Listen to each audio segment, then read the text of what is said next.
नमस्कार। हम लोगों का अगला सफ़र शुरू हुआ ऋषिकेश के लोकल मार्केट के लिए।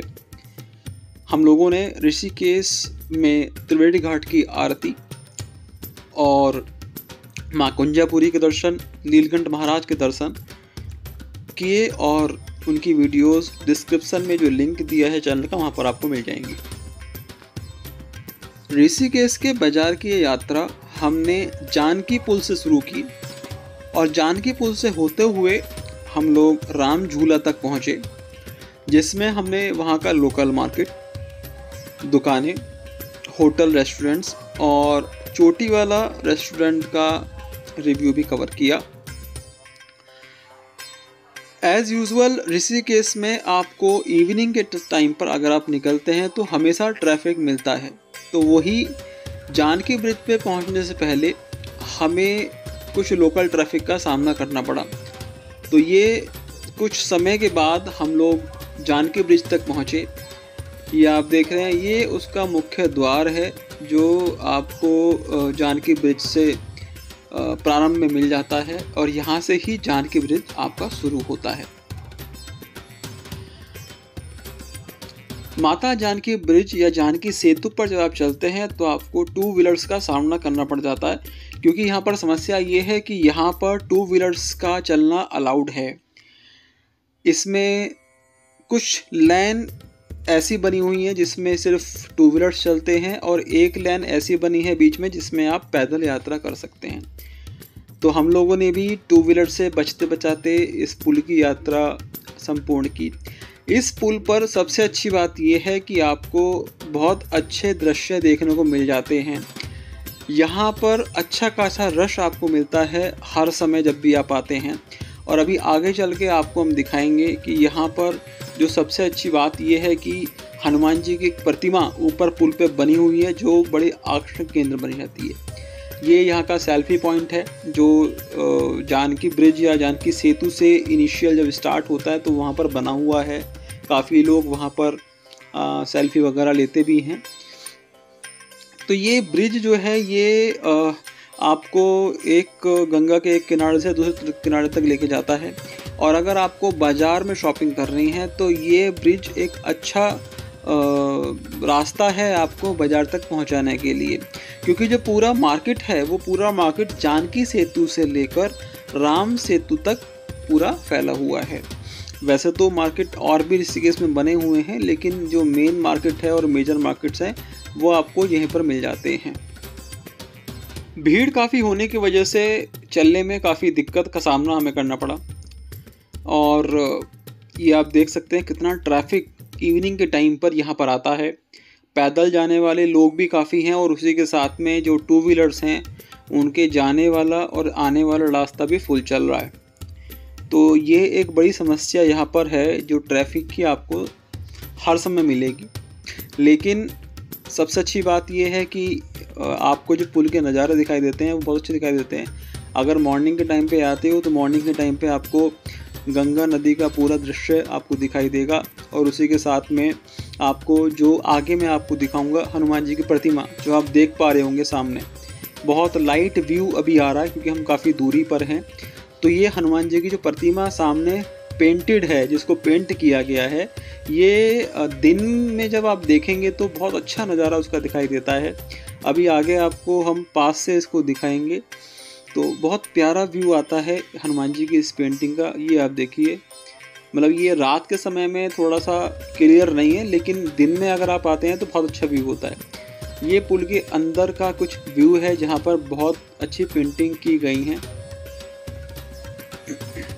सनातन को ध्यान में रखते हुए इन पेंटिंग को बनाया गया है और जैसे ऋषिकेश एक धर्म स्थली है उसको ध्यान रखते हुए यहाँ पर सारी पेंटिंगों को क्रिएट किया गया है। यहाँ से जो रास्ता आप देखते हैं ये वो रास्ता है जहाँ से हम आए हैं जानकी सेतु से होते हुए, और उसके दोनों तरफ इस तरह की पेंटिंग बनाई गई हैं।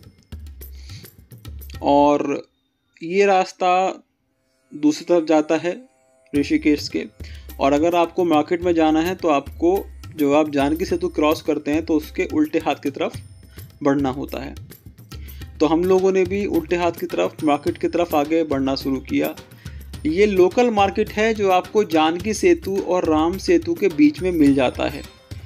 रात के समय अगर लाइट नहीं आ रही है तो थोड़ा सा अंधेरा यहाँ पर रहता है, लेकिन अगर लाइटिंग ठीक है, लाइट आ रही है, लाइट का कट नहीं है, तो थोड़ा सा अंधेरा इस तरह से आपको मिल सकता है। लाइटिंग कट नहीं है तो फिर कोई दिक्कत नहीं है, फिर तो रोशनी काफ़ी रहती है यहाँ पर।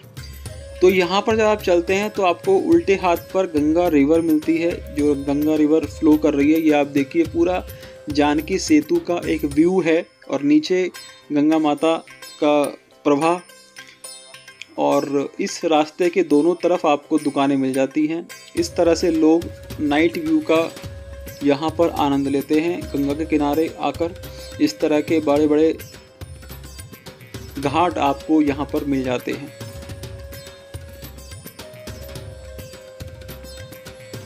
यहाँ पर हर जगह पे आपको बहुत सारे आश्रम मिल जाएंगे। ये एक दूसरा घाट है जो आपको उसी मार्केट के रास्ते में मिलेगा। यहाँ पर जब आप जाते हैं तो यहाँ पर भी श्रद्धालु बड़ी संख्या में रात में बैठे रहते हैं, जो यहाँ का पूरा नज़ारा और व्यू का आनंद लेते हैं। ये पूरा नज़ारा आपको यहाँ मिलता है। महादेव की सामने प्रतिमा लगी हुई है। ये प्रतिमा आपने YouTube की बहुत सारी वीडियोस में ऑलरेडी देखी होंगी।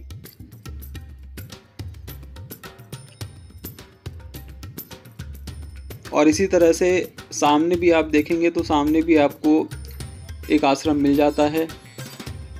ऐसे आश्रम यहाँ पर बहुत सारे बने हुए हैं। और अगर हम नीचे आते हैं घाट में, लोकल घाट में, तो हम देखेंगे कि यहाँ पर श्रद्धालु बड़ी संख्या में बैठे रहते हैं और ठंडी हवा यहाँ पर आपको हर समय मिलती है। यहाँ पर इस समय कोई ऐसा कोई व्यवधान नहीं है कि आपको बैठना नहीं है या फिर किस टाइम तक बैठना है। आप किसी भी समय तक यहाँ पर बैठ सकते हैं और बहुत अच्छा नज़ारा और व्यू यहाँ पर आपको मिल जाता है। तो ये यहाँ की एक ख़ास बात है ऋषिकेश की पूरे मार्केट की, जो जानकी सेतु से राम सेतु के बीच में पड़ता है, कि यहाँ पर इस तरह के ओपन घाट आपको मिल जाते हैं जहाँ पर आप आराम से बैठकर अपना समय व्यतीत कर सकते हैं। तो ये पूरा फ्लो और महादेव की प्रतिमा इसके बीच में एक अलग सौम्यता देती है। ये आप देखिए कितनी अच्छी प्रतिमा महादेव की लगी हुई है और ये पूरा एक व्यू है इस घाट का। और ऐसे बहुत सारे घाट आपको मिल जाते हैं।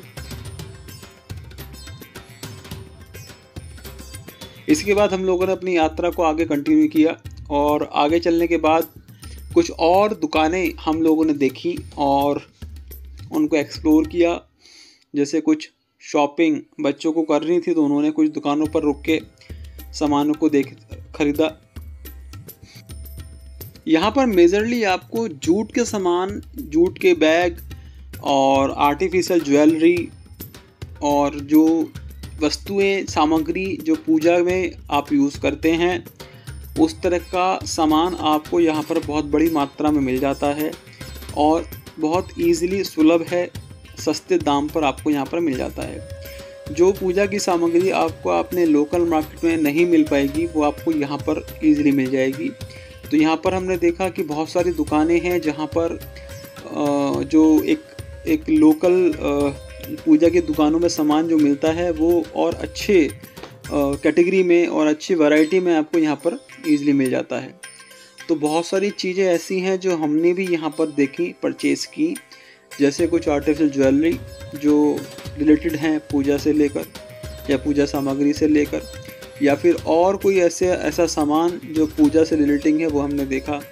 गिफ्ट करने के लिए आपको कुछ बैग्स मिल जाते हैं। जैसे ये बैग सामने जूट के लगे हुए हैं और इनकी जो कॉस्टिंग है वो 100 से लेकर 1000 रुपीज़ तक वेरी करती है। और भी महंगा अगर आप चाहते हैं तो आप ले सकते हैं, लेकिन अगर आपको छोटे बैग ले रहे हैं बच्चों के लिए तो वो भी आप यहाँ से परचेज़ कर सकते हैं और वो कम दामों में आपको मिल जाते हैं।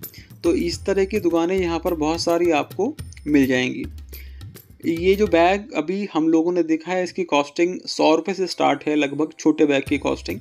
और इन्हीं में बड़े बैग लेते हैं तो वो 200-300 रुपये तक भी वेरी कर जाता है। तो ये जूट के बैग हैं, बहुत अच्छे बैग हैं और डेली यूज़ करने के लिए बहुत अच्छे रहते हैं। तो वो हम लोगों ने सोचा कि बच्चों के लिए गिफ्ट ले लेते हैं तो अच्छा रहेगा। देन आफ्टर उसके बाद हम लोगों ने आगे प्रोसीड किया और आगे जब हम चले तो हमें एक और घाट नज़र आया इसी मार्केट में। तो वो भी बहुत अच्छा घाट बना हुआ था। जिसमें आप देखिए कि काफ़ी श्रद्धालु यहाँ पर भी बैठे हुए हैं और आनंद ले रहे हैं यहाँ के मौसम का और यहाँ के व्यू का। सारी दुकानें लगभग आपको धार्मिक से या धर्म से जुड़ी हुई, जो सनातन से जुड़े हुए कुछ चीज़ें होती हैं उन्हीं से रिलेटिंग आपको सामान यहाँ पर मिलेगा। जैसे अगर आपको कुर्ता लेना है तो वो उसी हिसाब से मिलेगा जो उससे जुड़ा हुआ है, पूजा पाठ से जुड़ा हुआ है। ये भी एक दुकान थी वहाँ पर जो हमने देखा, जहाँ पर पूजा की बहुत सारी सामग्री जैसे कान्हा जी की ड्रेस हैं या और भी यूनिफॉर्म है यहाँ पे आपको मिल रही हैं। यहाँ पर ड्रेस की वैराइटीज़ बहुत ज़्यादा हैं। अगर आप अपने लोकल मार्केट में कुछ ड्रेस लेते हैं तो हो सकता है वो उतनी वैरायटी में आपको नहीं मिले जितनी वैरायटी में आपको यहाँ पर ड्रेस मिल जाती हैं। तो ये एक अच्छा मार्केट हमें लगा। अगर आपको पूजा पाठ की सामग्रियाँ या और कुछ सामान यहाँ से लेना है तो आप यहाँ से परचेस कर सकते हैं। बहुत बड़ा मार्केट है जो काफ़ी लेंथ में फैला हुआ है। आप सोचिए जानकी ब्रिज से लेकर पूरा राम सेतु तक ये मार्केट फैला हुआ है। ये आप देखिए लोकल कुछ ज्वेलरीज़ हैं जो बच्चों के लिए या आप गिफ्ट करने के लिए ले सकते हैं और इनकी कॉस्टिंग भी बहुत ज़्यादा नहीं है। फ्रॉम स्टार्टिंग 120 से लेकर 500-700 तक ही वेरी करती हैं। तो इस तरह की चीज़ें भी आप परचेज़ कर सकते हैं। मालाएं हैं जो गिफ्ट में आप यूज़ करते हैं। तो ये चीज़ें हैं जो आप ले सकते हैं। एक और घाट आया आगे जो आप देख रहे हैं, यहाँ पर भी श्रद्धालु बैठे हुए हैं और यहाँ के व्यू का आनंद ले रहे हैं। तो ये मुझे अच्छी बात लगी यहाँ पर कि आप जब मार्केट में आते हैं तो उसी के साथ में आपको अलग अलग कुछ घाट मिल जाते हैं जहाँ पर आप बैठकर वहाँ के व्यू का आनंद ले सकते हैं। तो ये एक अच्छी बात लगी। देखिए सामने राम सेतु आपको दिखना शुरू हो गया है। हम लोग जानकी सेतु से शुरू हुए थे चलना और हम राम सेतु तक हम पहुँचने वाले हैं। तो ये पूरा एक व्यू है। उसके बाद फाइनली हम लोग राम सेतु पर पहुंच गए। राम सेतु के पास भी ये सामने आपको राम सेतु दिखाई दे रहा है। राम सेतु के पास भी बहुत सारी दुकानें बनी हुई हैं, तो यहाँ से भी आप परचेसिंग कर सकते हैं। हमारा मेन टारगेट था मार्केट को एक्सप्लोर करना और चोटी वाले रेस्टोरेंट में डिनर करना। तो हमने डिनर चोटी वाले रेस्टोरेंट में किया। डिनर की क्वालिटी बहुत अच्छी है। चोटी वाला रेस्टोरेंट को मैं अच्छे रिमार्क दूंगा। हमें यहाँ का खाना बहुत अच्छा लगा। और ऋषिकेश की बाकी सारी वीडियो आपको लिंक में मिल जाती है डिस्क्रिप्शन में। सो वीडियो को लाइक करें, कमेंट करें। थैंक यू, नमस्कार।